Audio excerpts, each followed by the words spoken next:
Kalender liturgi 30 Desember 2021. Bacaan pertama. Orang yang melakukan kehendak Allah tetap hidup selama-lamanya. Bacaan dari surat Rasul Yohanes. Aku menulis kepadamu, hai anak-anak, sebab dosamu telah diampuni oleh karena nama Yesus. Aku menulis kepadamu, hai para bapak, sebab bapak-bapak telah mengenal Dia yang ada dari mulanya. Aku menulis kepadamu, hai orang-orang muda, sebab kamu telah mengalahkan orang jahat. Aku menulis kepadamu, hai anak-anak, sebab kamu mengenal Bapa. Aku menulis kepadamu, hai para bapak, sebab bapak-bapak telah mengenal Dia yang ada dari mulanya. Aku menulis kepadamu, hai orang-orang muda, sebab kamu kuat dan firman Allah diam di antara kamu, dan kamu telah mengalahkan yang jahat. Janganlah kamu mengasihi dunia dan apa yang ada di dalamnya. Jikalau orang mengasihi dunia, maka kasih akan Bapa tidak ada di dalam orang itu. Sebab semua yang ada di dalam dunia, yaitu keinginan daging dan keinginan mata, serta keangkuhan hidup, bukanlah berasal dari Bapa, melainkan dari dunia. Dan dunia ini sedang melenyap bersama keinginannya. Tetapi orang yang melakukan kehendak Allah tetap hidup selama-lamanya. Demikianlah sabda Tuhan. Syukur kepada Allah. Bacaan Injil diambil dari Lukas 2 ayat 36 sampai dengan 40.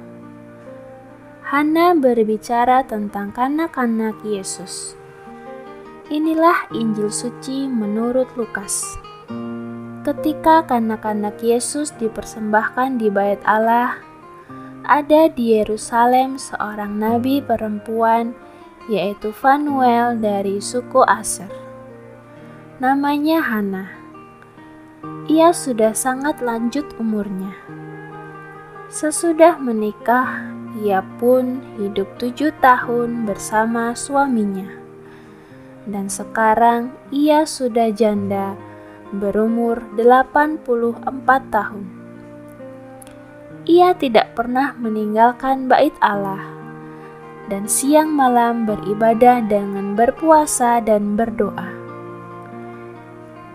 Pada hari kanak-kanak Yesus dipersembahkan di bait Allah, Hana pun datang ke bait Allah dan mengucap syukur kepada Allah, serta berbicara tentang kanak-kanak Yesus kepada semua orang yang menantikan kelepasan untuk Yerusalem. Setelah menyelesaikan semua yang harus dilakukan menurut hukum Tuhan, kembalilah Maria dan Yusuf serta kanak Yesus ke kota kediaman mereka, yaitu kota Nazaret di Galilea. Anak itu bertambah besar dan menjadi kuat, penuh hikmat, dan kasih karunia Allah ada padanya. Demikianlah sabda Tuhan. Syukur kepada Allah. Renungan. Setelah suaminya meninggal, Nabi Hana tidak menikah lagi dan memusatkan perhatiannya untuk melayani Allah. Dengan berpuasa dan berdoa, ia sangat mengandalkan dan mengutamakan Allah dalam hidupnya. Totalitas persembahan dirinya sangat kuat menonjol.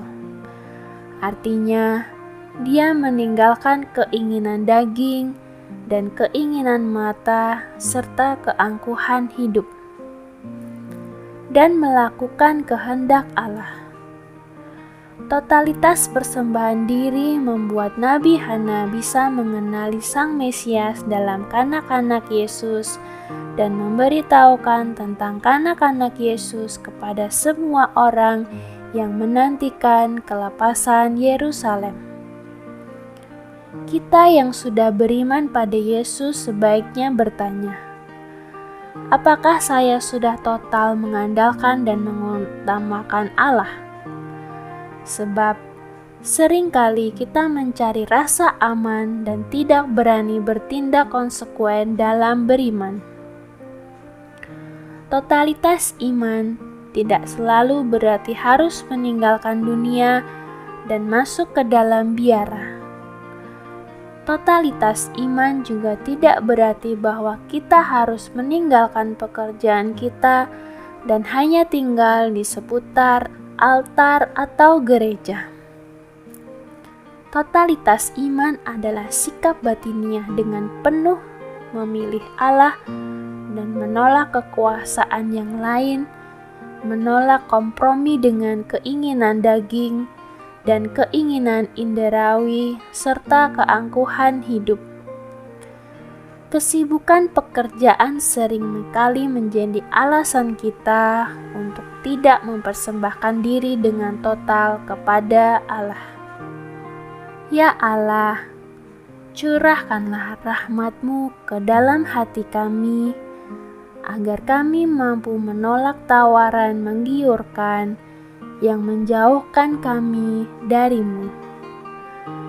Janganlah biarkan kesibukan duniawi ini membutakan mata iman kami untuk mengenal Yesus Putra-Mu. Amin.